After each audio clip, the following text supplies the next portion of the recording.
Okay sir, అసలు ప్రపంచంలో భారతదేశంలో మత్స్యకారులు 3వ స్థానంలో ఉన్నారు.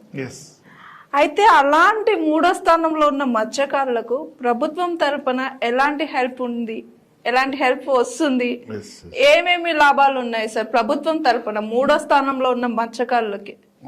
ఇప్పుడు మేడం గారు అడిగిన క్వశ్చన్ ఏంటంటే, మనం ఇక్కడ గమనించాల్సిన విషయం ఏంటంటే, ముఖ్యంగా 75% నీళ్లు ఉంటే 25% భూమి ఉంది.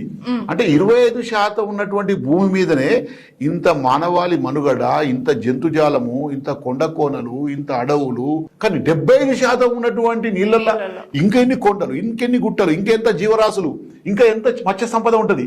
కాబట్టి ప్రపంచవ్యాప్తంగా అనేక దేశాలు వాళ్ళ జీడిపిలు, వాళ్ళ ప్రధాన ఆదాయము ఇలా మలేషియా, సింగపూర్, థాయిలాండ్ అనేక దేశాలు ఇలా ఈ మత్స్య పరిశ్రమ మీద ఆధారపడి బతికేటువంటి దేశాలు, చైనా అట్లాంటి దేశాలు అనేక టెక్నాలజీ ద్వారా మత్స్య సంపదను ఉత్పత్తి చేస్తున్నారు. జపాన్ లాంటి దేశాలు, సింగపూర్, థాయిలాండ్, మలేషియా లాంటి దేశాలు మత్స్య పరిశ్రమనే ప్రధానమైన జీవన వాళ్ళ ఆధారం ఆ దేశాలకు.